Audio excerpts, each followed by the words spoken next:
So yeah, in the second episode, during a fight sequence, they input like in the BGM, someone would be like Sakamoto, like that, and really, it doesn't even sound like that Japanese, right? It sounded a little bit like a white dude being like Sakamoto.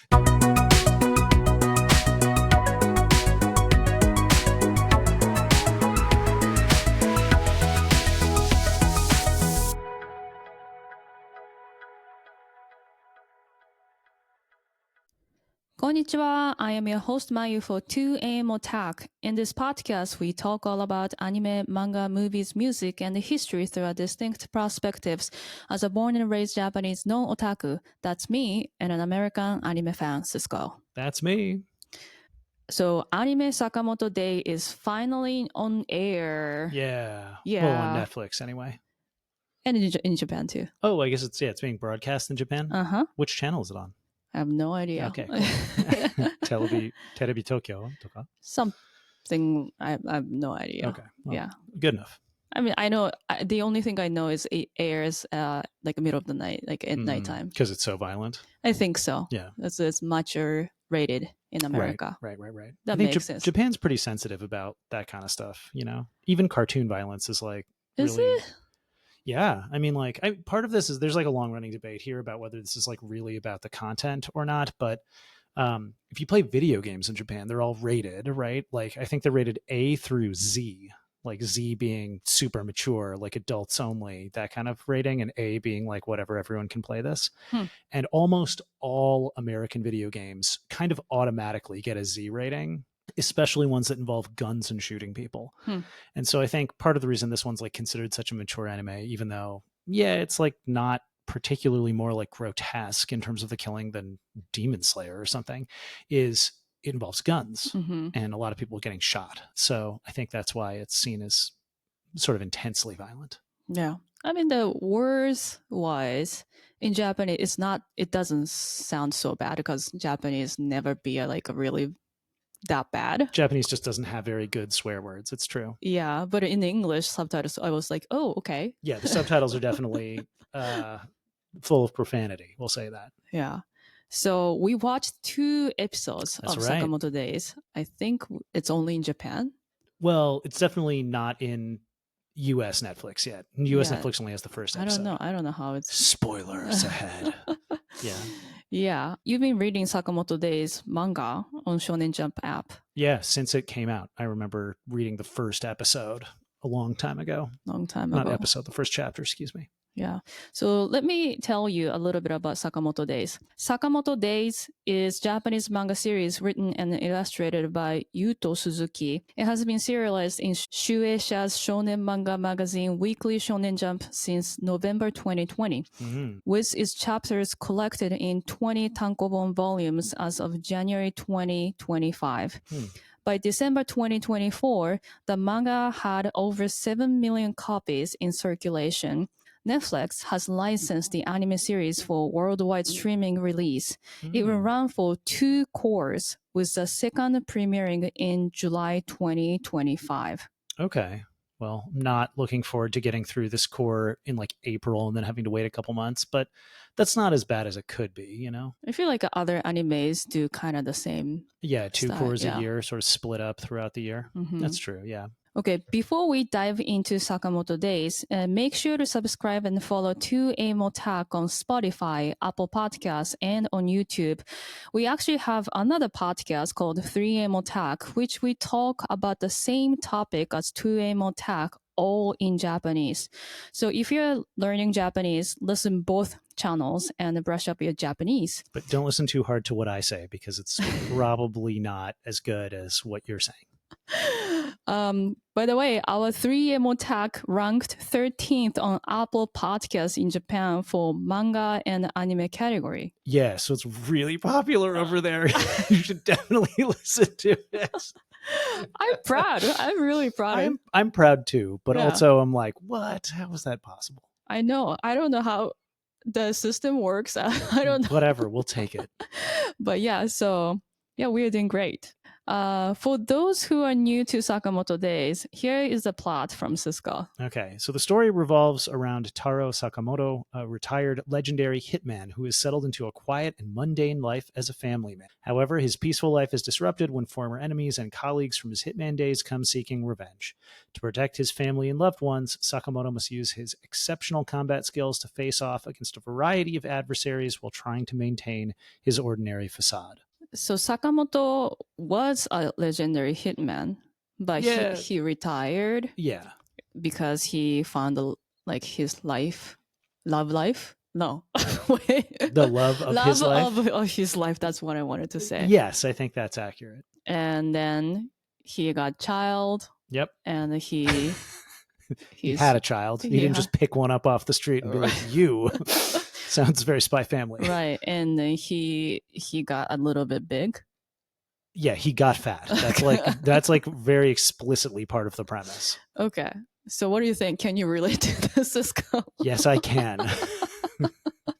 Having a child makes you put on some extra weight. For some people. For some people, yeah. For some dads. Yeah. You put on some extra weight. That's very, very funny. Yeah. You know? Yeah. No, I mean, I was also a legendary hitman, so I totally understand. Yeah, I relate to him becoming a dad and putting on some weight part of the show a little bit harder than I relate to the hitman part. No, it's a good show. It's fun. I think the anime sets up his story pretty quickly as well. He works in a convenience store that his family owns, and they all seem to work there together. And that's kind of the focal point of like his new life. And over the course of time, we'll get to know more about his hitman background. And although the second episode sort of tells you why he quit. So it's not like you have to wait a really long time to find out like the sort of backstory of like how he got to be a family man. But for a long time, I think the show isn't going to reveal that much more about his previous life. Interesting. He doesn't talk much. Yeah, so one of the things that really struck me was that in the beginning of he doesn't talk very much in any of the episodes, and that's true in the manga too. He's just a very tight-lipped character. But in the second episode, in the beginning, the voice actor's voice is super distorted. I think they're actually having him like talk through a voice machine or are digitally manipulating his voice in a way that just sounds bizarre in the beginning. And I couldn't figure out why. And then was like, oh, he's actually not talking at all. Shin is reading his thoughts and that's how they're communicating as opposed to him actually speaking. So in a way, it's like very psyche. Yeah, totally. Right. It's got like, it's really leveraging Shin's ability to read people's thoughts to like communicate telepathically with him essentially. Yeah. But yeah, he doesn't talk that much, and that's part of who he is as a character. I'm glad you brought up about Psyche because Shin Asakura is voiced by Nobunaga Shimazaki. He did a voice for Kaido Shun. Really? Yeah. The black Kuroi Tsubasa, that guy, the black wings. Yeah. That's dark so awesome. Reunion. Dark reunion. Yeah. It's one of my favorite characters. Oh, that's cool that he's Shin now. Now he's got real powers. Good for him. Exactly. That's what I was thinking while I was looking. Oh, like his dream came true. And his name is really Nobunaga? The voice actors, yeah. That's his first name? Yes. Wow. Yeah. I mean, I guess there's people like in America who are named like Washington Irving and stuff, right? So like taking like the last name of like a famous general from history and like putting it as somebody's first name. That's still a lot of pressure. Yeah, that's like a pretty intense name to be given by your parents. Yeah. Okay. Also, he did a voice for Taro from Dark Gathering. Oh, I didn't realize that. Okay. So he's been a lot of stuff. I want to go back to Sakamoto Taro. Yeah. It's by Tomokazu Sugita. We recently introduced Sugita as Taro in Dandadan. Oh, so he's another Taro here. I know. Taro, the running human figure. Oh, interesting. Yeah. Also, he was in 2.5 Dimensional Seduction. As the photographer Ogino. Yeah. That makes sense. Okay. Or in Ranma as 1.5 as Kuno. Finally, I remembered something. Yes. Right. Or like Jojo or Gintama, and then a lot of stuff. So he's just been in a lot. Yeah. Okay. Good for him. Yeah. So to me, like Sakamoto Taro looks old. I think it's because he has like silver hair. Yeah, he has white hair even before he becomes a family man. So that's not actually a marker of him being old. To me, the thing that really makes him look super old in his sort of like fat form is his mustache, Mm, which just looks like a super old dude that's mustache. true. And I think in particular, the combination of the mustache and the glasses makes him look like he's about 55. The birthday is 1993. Okay. Yeah. First year, yeah. So I think part of the deal there, and this is like, I don't know, a little bit spoilerish, but like, I guess I'll take out the spoiler and just say later on in the show, I expect that his age will make more sense, if that makes sense. Okay. I don't think like there's not really a good explanation for why he looks so old in his like regular like fat form, but other than it's meant to be as intense a visual contrast as possible with like his other form. Okay. I was thinking if you are old, you can't move like that. Right. Well, they kind of like incorporate that into the plot eventually too. Okay, so the first thing I noticed when I started watching the first episode of Sakamoto Days was the narrator. Yeah. Yeah, who was it? My favorite guy. His name is Otsuka Hochu. He did a voice for he's been doing a lot of stuff. Like to me, his voices resonate with me as Bob Saget. That I just will never be able to accept that because for me, he's Tsurumi I know. Taisa, right? I know. Yeah, he's Chui, Tsurumi Chui Tsurumi Chui. Yeah, from Golden Kamuy. yeah. To me, it's Bob Saget from on Full House. But his voice, the actual Bob Saget doesn't sound anything like that. It's like, yeah, no. Actual Bob Saget is like has like a really high, like, hey guys, like not Really? not that high. Well, I guess in R.I.P. Bob Saget, Yeah, right? yeah. But like he had like a really safe, like unthreatening, like dad voice, Yeah, right? he Like, sounded kind of like neutered that. dad. Like that's what Bob Saget's voice sounds like. Otsuka-san sounded like that too. Did he just like drastically change his voice later Oh, yeah, in life? yeah. He was really nice and kind, sweet voice. Okay, all Yeah. right. So he's just a really great voice actor. Yeah. But in this one, he's doing the voice of Tsurumi Chui, Right. Yes. right? Like he sounds exactly like that character. So sets it up in like a really dark way. Right. He's gonna appear later in the In as the a show, character. as a character. Yeah. Can you tell me which character? It's Takamura? Like an old guy, elderly guy. Oh, the really old guy with Yeah. the sword? I don't know if she has. Yeah. Oh, if it's that guy, that's going to be dope. Okay. Yeah? He doesn't talk at all, though. Okay. That's the problem. Like, he Maybe doesn't have that's why any he got lines. the narrator gig The as well. narrator gig, they were like, we're already paying you. We might as well actually have you say Right, something. right. Yeah, that guy like barely talks, but okay, cool. Okay, so that's good. And I want to go on with the voice actors. On the second episode, there is Ru Shotan. Shoutan. Yeah. Shotan, yeah. That's by Sakura Ayane. Okay. She's been a lot of stuff, as No you doubt. remember. No. Recently, we started watching Amek Takao's Detective Carte. Oh yeah, we did. Yeah, and she's doing the main character Amek's voice, and she's like a lot of stuff. Well, in this one, like- she's doing like a Chinese accent, like a Yeah. Japanese Chinese accent, a little bit. I think what Japanese people think, what Chinese people talk like in Japanese kind of Right. accent. Right. Yeah, Yeah. Exactly. it's kind of old school. Just says "ne" at the end of Yeah. literally every Everything. sentence. Yeah. I didn't know how I should feel about it. Does it feel like a little low key racist? I mean, yeah, nobody speaks like that, right? I mean, like, I wouldn't want to say like nobody, yeah. but it is like playing really hard into a stereotype yeah. of Chinese people in a Yeah. way that like doesn't seem cool, especially, I mean, like, as we don't really get enough of her backstory to know, like, Yeah. is she a recent immigrant to Japan and she's still like learning and mastering the language, or was she like brought up there and this is like pretty unacceptable? You Yeah. know? But yeah, I mean, it seems like kind of frankly like unnecessary to have her like do the accent. I don't know. I Mhm. also just finished reading a book called Interior Chinatown, specifically about the experience of Chinese immigrants in the United States, Mhm. including in entertainment, like being forced to do accents and stuff. So it's like Oh. a specific thing for me right now where I'm just like, yeah, like why would you do that? You know? Uh-huh. Anyway. I see. Well, there will be more characters later, I guess. Yoichi Nagumo. Yep, Nagumo, yeah. It's gonna be by Natsuki Hanae. Oh, Luffy でしょ? Luffy no. 違う。 Tanjiro. Tanjiro. Yeah. Again? Okay, yeah, he spent everything. Okay. I mean, why not? But okay. Yeah. Like, I don't know. I have no problem with like talented voice actors being in a lot of stuff, but at the same time, like, we've talked a lot about shows about making anime, like Shirobako and stuff on this podcast. Like, they can't give the roles to like anybody else. Yeah, I don't know. Maybe they are popular right now. Okay. I mean, I don't know. I don't think anybody was like needed to be sold on Sakamoto Days, but I'm like, I'm not going to watch that. And they're like, oh yeah, Hanai Natsuki's a character. And then you're like, oh, just kidding. It's going to be, you know what I mean? Like, I think nowadays voice actors are becoming more like idol. Yeah. Yeah, and then they're more and more in the fan of voice actors. Yeah. I mean, like, more power to them. You know what I mean? I don't want to like suggest that I begrudge voice actors like glamorous careers.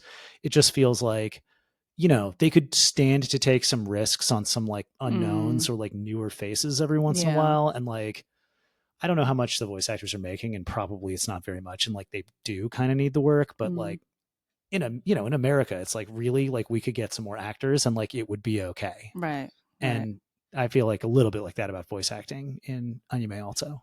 Okay, more famous voice actors follow.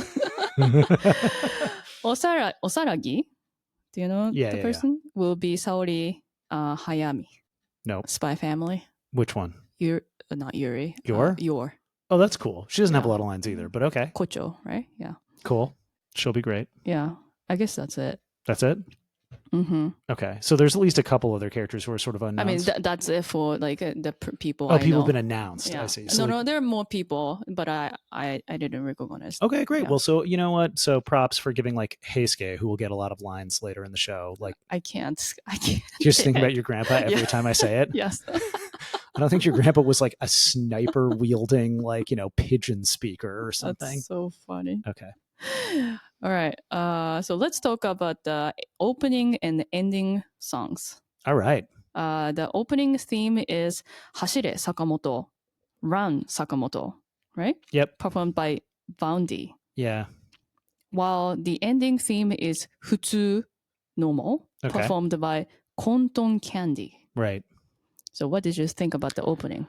Well, I think, so my real take on the opening is just like, the title is lame.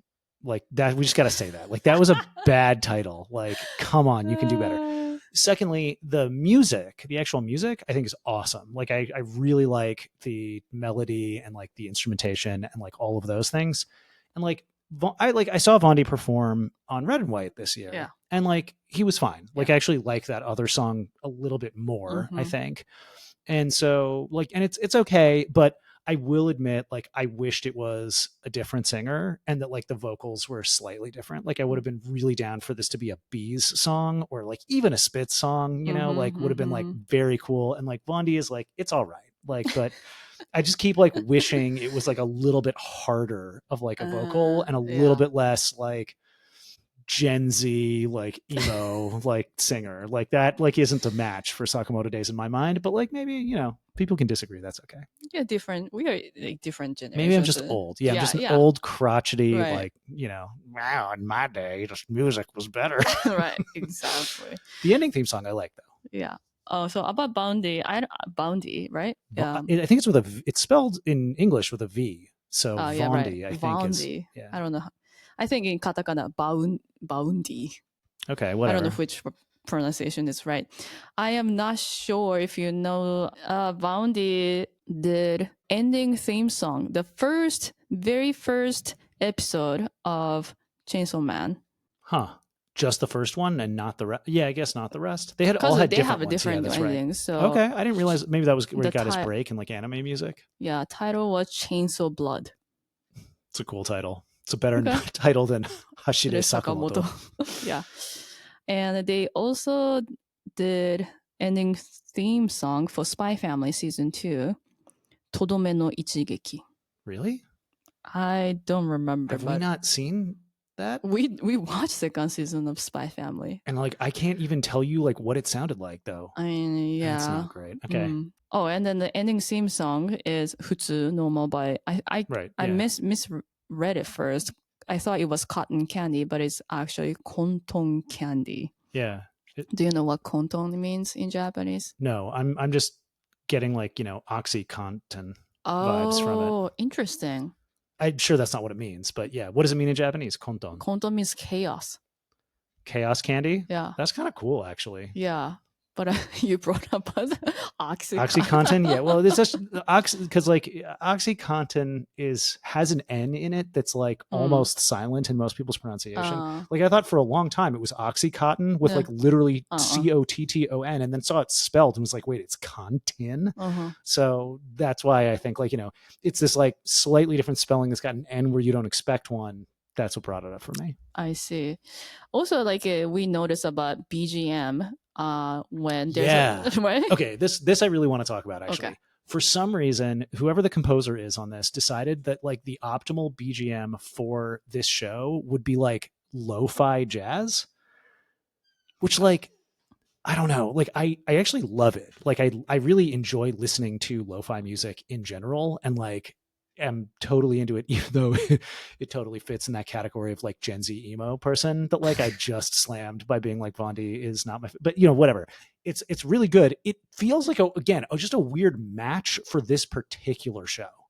Like I would totally like get it in another show, and like in this show, you're kind of like, really, like that was your choice, but like it's good, but like I don't know. It's good, but to me, it feels like a little bit like just an interesting choice.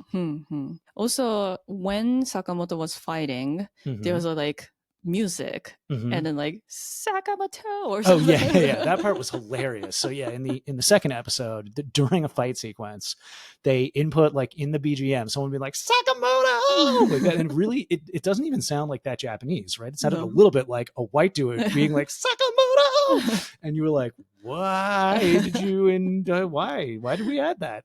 It's like it's funny, but it kind of like broke the moment like a little bit for me, even though I didn't hate it. I don't know, it was strange. Okay, so let's do word of the day. All right, what is today's word of the day? You're really gonna ask me this right now with zero time spent thinking about it? I can give you a suggestion. Yeah, let's hear it. Hitman. What about hitman in Japanese? Koroshiya. Yeah. Okay. Well, so yeah, I guess like a lot of words are constructed in Japanese by just adding ya to the end, which means ya means like seller or place usually that sells something. And so koroshiya is someone who sells killing. And I guess that's often what's used. Are there any other words for assassin? I guess like there's the old word from like the, Edo Jidai or Bakumatsu, hitokiri. One who like a person who cuts literally. Here Sakamoto kills people using like every method imaginable, so he's definitely more of a koroshiya, someone who is paid to kill people. Are there other words for assassin that I'm not thinking of here? I don't know, satsujinki or satsujin is just a murderer, right? Yeah. I feel like there's at least one more, but koroshiya is the one that's used in the show, right? Yeah, that could be our word of the day. Why not? I really kept expecting them to call Sakamoto Debu, but they don't. Is that because it's like too derogatory? Like they just say he like futotta, he got fat. I think he would be really, really mad. Oh, like he would be like offended by Debu? Yeah. Okay. When I was living in Japan, I guess really technically before I got there, the guy I replaced had a friend whose name was Dave. And everybody called him Debu because he was overweight. And I think he maybe it's because he like didn't speak Japanese and like well enough or didn't know to be offended or whatever, but like he just kind of like went with it. Really? That's what that was his nickname. Everybody called him that. He knew that meaning? I think so, but I don't and so this is part of my confusion about it is like, how derogatory is it to be called Debu? Because like that seems like a word that would fit like where Sakamoto's at in terms of his weight. But no, it's like really insulting. I think it's insulting. Okay. I don't want to be called Debu ever. I mean, you don't want to be called futotta either, right? No. But that's more like because like Japan is like a really intensely like fat phobic culture, as opposed to like because one of those words is like a worse word than the other, though. No, I feel like Debu is worse. Yeah. Than futotta. Yeah. Okay. So then I guess that's like a good word of the day too, to like don't call anyone Debu ever. Never. It's not okay. Ever. Yeah. Okay. Right. Also, it's kind of hard to find a Debu in Japan. Is it? I feel like in the last 20 years, like, you know, Westernized food. yeah, the diet has changed and like a Yeah. lot of people, you know, way more than before. Maybe. I mean, it's obesity is probably not the epidemic in Japan that it is in America, but I don't think of it as like being hard to find someone who's overweight. Maybe we shouldn't talk about that. Oh, okay. All right. Anything else you'd like to add? I'm interested to see where the series goes. It's got like pretty good animation. The fight sequences have been fun. It still, at this point, feels like more comedic than serious. And I'm interested to see how like the anime manages that tone in terms of like how it goes, because the manga definitely becomes sort of more serious, it feels like, over time, but then like retains some really comedic elements all the way through also. And so I'll be curious to see which direction they take that in the anime. Okay. Like I've never read the manga before, and so I don't know how the story is gonna go. Right. But he has a good family. I like the aspect that he decided to retire from Hitman because he got his wife and the child, and then that was like a rule, family rule. What does he call the family rule in Japanese? Kakun. Kakun. That's a word that I think even most people who study Japanese probably don't know. Interesting. So there's nothing? I've never heard it before. Oh. And the ka is family. Yeah. And then the kun is what? I don't know. Kunnen no kun. Practice? Yeah. Okay. Kunyomi no kun. And it means family rule? Mm-hmm. Okay, well, so that's like, I think that's a good word too, actually. You can come up with kakun, but kakun sounds like more serious and there's something like people inherit from like ancestors. Oh, like it's like your particular family always does this. So it's not like the Uno rules in your house. No. It's like, in our family, we don't eat pork. Right. Okay. Something like that. Got it. You can also make up. Like a new one? Like I think like they do. What would be the kakun for our family? No lying. Okay, I can get behind that. That sounds good. Or I don't know. Respect. Yeah, these feel kind of like basic, like nothing like more like, I don't know, like quirky or weird. What about you? What's on your mind? I don't know that I had one. I think speak more Japanese. All right, cool. Thanks. Thanks. Okay. Check your local library if you're interested in reading Sakamoto Days. Yep. You can physically borrow, check out the manga. You can check out the manga. You can check the manga out from the library. Out from the library for free if you have a library card. Yep. So right now, like we live in Los Angeles and we've been through like crazy days. But we are fortunate to live in a place where there's no evacuation warning or mandatory yet. We're going to keep eye on what's going to happen next, and then we're going to be ready whenever we have to leave. Or we won't have to leave, hopefully. Hopefully we won't have to leave. But yeah, our thoughts are with everybody who has had to evacuate, and especially with people who have lost their homes. Yeah. Thank you so much for listening to this week's episode. If you like this week's episode, please give us 5 stars on Spotify and Apple Podcasts, or leave a comment on YouTube. Make sure to subscribe and follow 2AM Ottack and 3AM Ottack. It'll keep us making more fun episodes.